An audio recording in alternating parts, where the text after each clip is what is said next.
DNA मित्रों, DNA में अब हम प्रधानमंत्री नरेंद्र मोदी के लास्ट मिनट गोल का चुनावी विश्लेषण करने वाले हैं। मित्रों, बंगाल में कल आखिरी चरण का चुनाव है। अब से ठीक 10 घंटे बाद 10 घंटे 10 मिनट बाद 142 सीटों पर मतदान शुरू हो जाएगा। कल का चुनाव निर्णायक चुनाव, कल का चरण सरकार बनाने वाला चरण है। इसलिए कल के लिए किसकी क्या तैयारी है, यह हम आपको विस्तार से दिखाएंगे। लेकिन सबसे पहले बात पीएम के लास्ट मिनट गोल की होगी। आज आपको जानना चाहिए, कोलकाता से 700 किलोमीटर दूर सिक्किम के गंगटोक से पीएम मोदी ने कैसे बंगाल में लास्ट मिनट गोल कर दिया। मित्रों, लास्ट मिनट गोल की अहमियत सिर्फ फुटबॉल के मैदान में नहीं होती है, चुनाव के मैदान में भी होती है। आज आपको पता चलेगा पीएम की फुटबॉल किक से कैसे बंगाल चुनाव में खेला हो सकता है। आज आपको यह भी समझना चाहिए बंगाल में सत्ता की चाबी कैसे फुटबॉल क्लब के पास होती है। लेकिन पहले आपको प्रधानमंत्री के लास्ट मिनट गोल के कुछ मूवमेंट्स देखने चाहिए।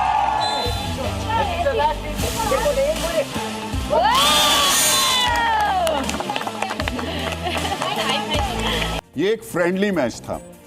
इस मैच में युवा खिलाड़ी थे, दो टीमों में बांटकर मैच हो रहा था।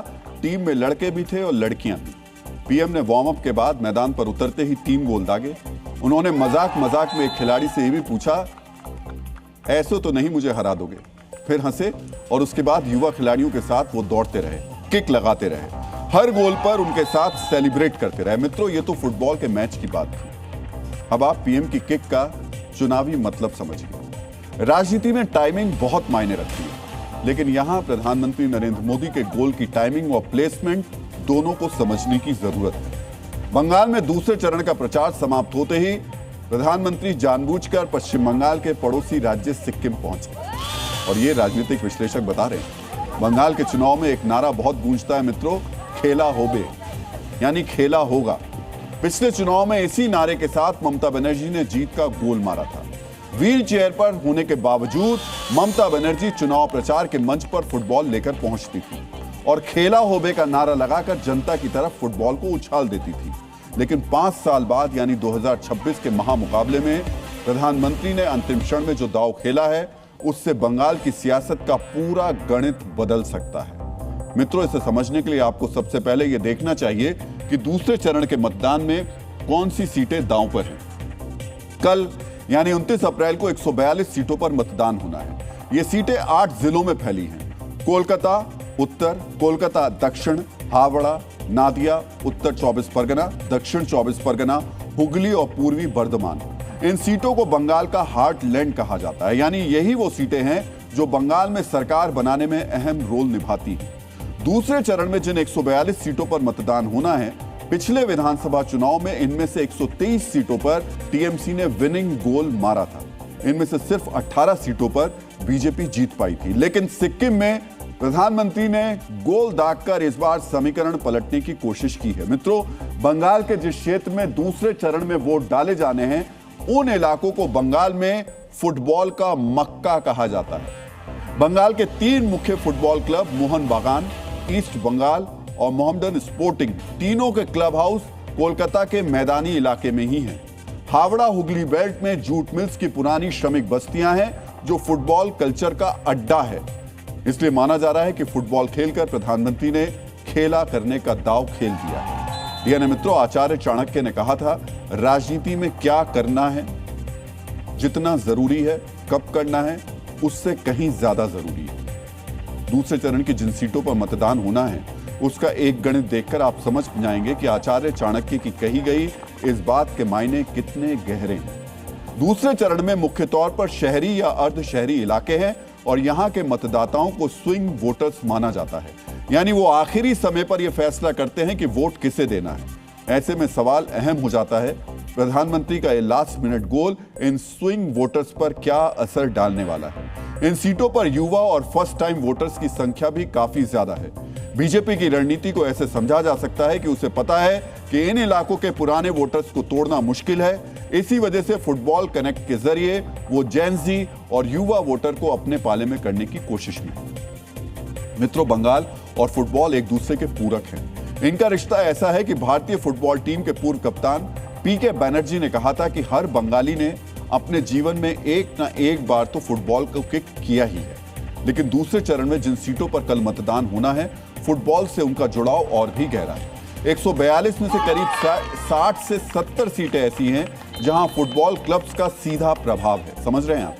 जिन 142 सीटों पर कल वोटिंग होगी, उनमें लगभग आधी सीटों पर फुटबॉल क्लब्स का प्रभाव है।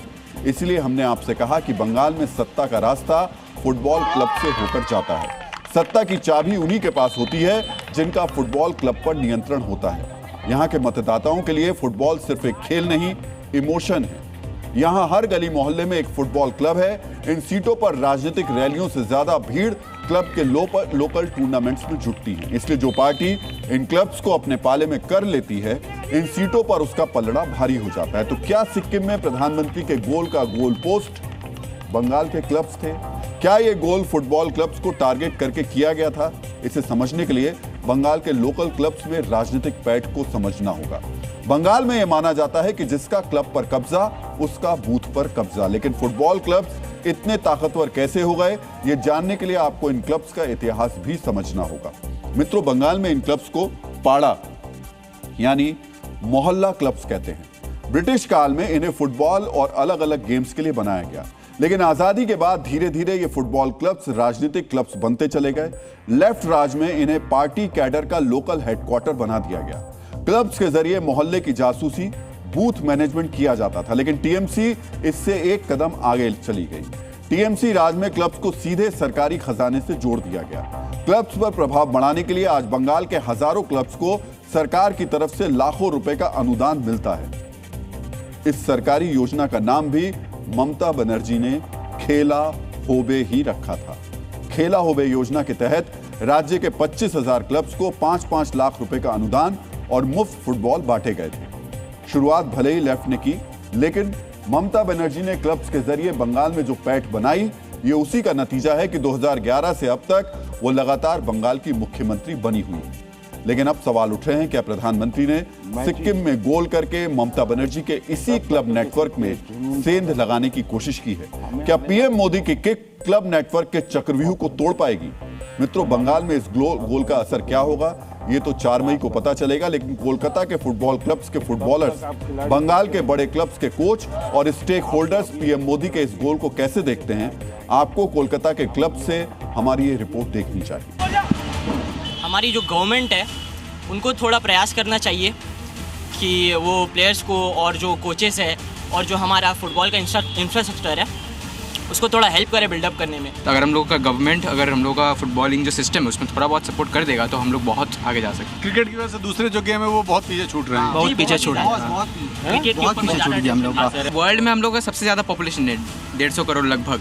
उसको लेके हम लोग 11 जन का सही सलामत टीम नहीं बना पा रहे। ठीक है, प्राइम मिनिस्टर फुटबॉल खेला, बहुत ही बढ़िया बात है, लेकिन हमारा जो फुटबॉल में तो स्पॉन्सरशिप लाना होगा ना, वो कौन आनेगा? सिर्फ देखने के लिए होने से अच्छा नहीं होगा। कुछ डेवलपमेंट करना चाहिए। हाँ, फुटबॉल का डेवलपमेंट किएगा तो मैं जरूर बोलेगा ठीक करते हैं। 350-400 क्लब, इन सभी क्लब में हजारों बच्चे खेलते हैं जो सपना देखते हैं कि फुटबॉल को अपने जीविका के रूप से लेना है। और वो जब देख रहे हैं कि माननीय प्रधानमंत्री जी सिक्किम में फुटबॉल खेल रहे हैं, तो डेफिनेटली उनके लिए और एक प्रोत्साहन की विषय होगी। और सपोर्ट चाहिए सबसे, खाली खेलने से नहीं होगा, सबको सपोर्ट देना पड़ेगा।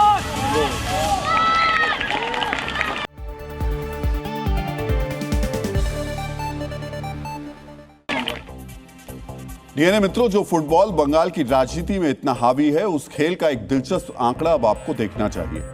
इंग्लैंड में खेले जाने वाले दुनिया के सबसे बड़े फुटबॉल टूर्नामेंट प्रीमियर लीग में आखिरी मिनट में किए गए 42% गोल्स ने गेम की दिशा बदल दी। ऐसे में सवाल उठता है, क्या प्रधानमंत्री नरेंद्र मोदी का यह लास्ट मिनट गोल बंगाल में सियासी समीकरण को बदल पाएगा? मित्रों, बंगाल चुनाव में अगर पीएम मोदी के फुटबॉल मैच को लास्ट मिनट गोल माना जाए, तो आपको यह भी जानना चाहिए कि इस चुनाव में प्रचार के दौरान हर पार्टी ने समय समय पर गोल दागा है।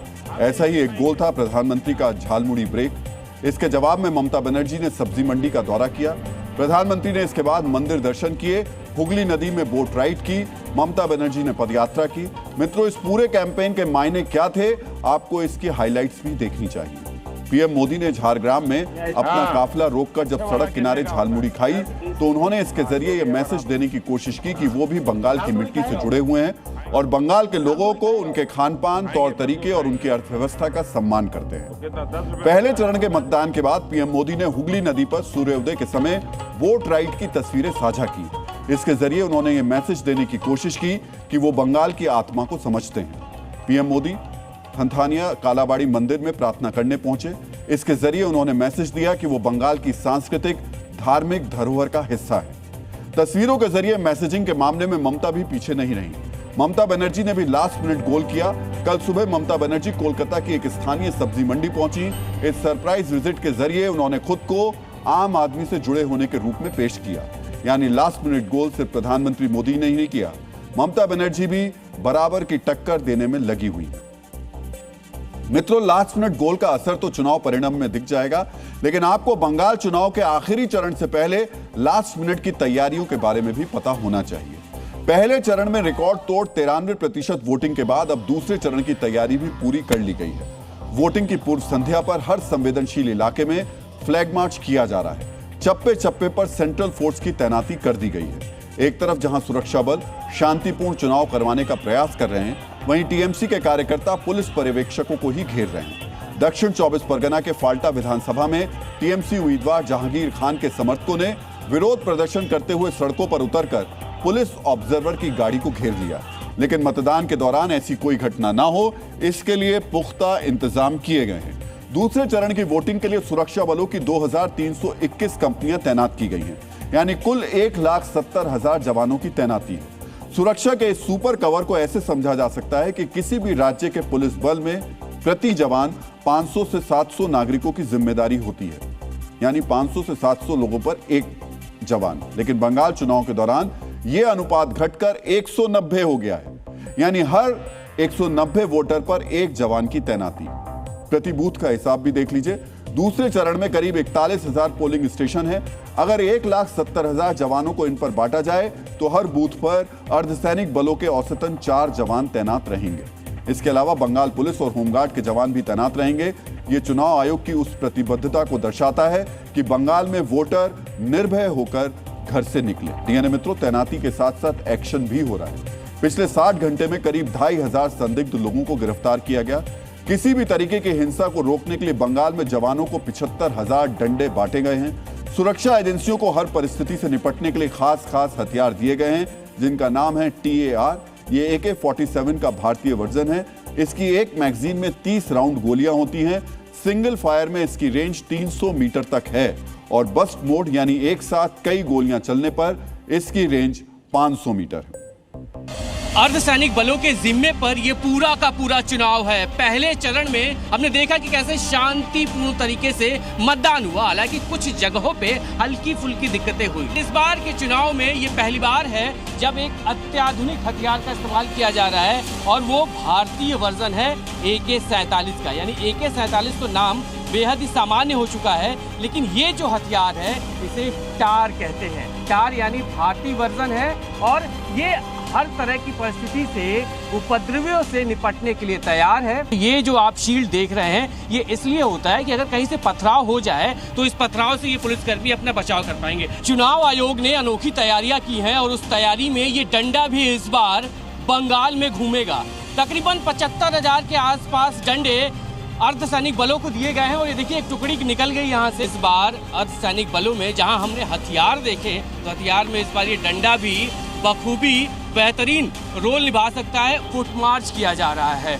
अलग अलग जगहों पे अर्धसैनिक बलों के जवान इसी तरीके से तैनात हैं, जो बंगाल पुलिस के साथ मिलके हर मोहल्ले, हर गली और हर चौराहे तक पहुंच रहे हैं। मित्रों, जिस तरह बंगाल का जिक्र बिना फुटबॉल के पूरा नहीं होता, दुर्भाग्य की बात है कि बंगाल चुनाव भी पिछले कुछ सालों से बिना हिंसा के पूरा नहीं हो पा रहा। लेकिन इस बार बंगाल की इस पहचान को बदलने की तैयारी है। हालांकि तमाम इंतजाम के बावजूद बंगाल में मतदान के पहले हिंसा की घटनाएं सामने आ रही हैं। सुरक्षा बलों की भारी तैनाती के बावजूद राजनीतिक भिड़ंत जारी है। बंगाल में सेकंड राउंड की वोटिंग से पहले हुगली जिले के आरामबाग में टीएमसी और बीजेपी कार्यकर्ता भिड़ गए। इस हिंसक झड़प में दोनों पार्टी के कार्यकर्ता घायल हुए। हालांकि इतने बेकाबू हो गए कि पुलिस को हालात इतने बेकाबू हुए कि लाठीचार्ज करना पड़ा। नॉर्थ 24 परगना में गोलीबारी की घटना सामने आई है। टीएमसी सांसद मिताली बाग पर हमला हुआ। हिंसक घटनाओं के अलावा हथियारों की भी बरामदगी जारी है। वोटिंग से ठीक पहले एसटीएफ ने बड़े स्तर पर अवैध हथियार पकड़े हैं। कोलकाता के चितपुर इलाके में तलाशी के दौरान 3 सिंगल शॉट गन, 1 पिस्तौल, 4 खाली मैगजीन, 14 राउंड 8 mm कारतूस, 100 राउंड 7 mm कारतूस बरामद किए गए हैं। स्वतंत्र और शांतिपूर्ण चुनाव सुनिश्चित करने के लिए हर मुमकिन कदम उठाए जा रहे हैं, लेकिन इसी के साथ निष्पक्ष चुनाव की गारंटी के लिए भी चुनाव आयोग की तैयारी पूरी है। मित्रों, ईवीएम ले जाने वाली सभी गाड़ियों में जीपीएस ट्रैकिंग डिवाइस लगाए जा रहे हैं। इससे आयोग इन वाहनों की आवाजाही पर सीधे तौर पर निगरानी रख सकेगा। लास्ट मिनट तैयारियों के जरिए सुरक्षा बल इस कोशिश में है कि पहले चरण की तरह ही दूसरे चरण में भी रिकॉर्ड तोड़ वोटिंग हो, लेकिन इस वोटिंग में किसका लास्ट मिनट गोल असर करेगा, यह देखना दिलचस्प होगा। डीएनए मित्रों, कल दूसरे चरण का मतदान समाप्त होते ही हम आपके लिए एआई एग्जिट पोल लेकर आएंगे। 2024 के लोकसभा चुनाव में सबसे सटीक एग्जिट पोल दिखाने वाली जीनिया फिर से आपके बीच आ रही है। शाम 5 बजे से आप जी न्यूज पर जीनिया के साथ एग्जिट पोल देख पाएंगे।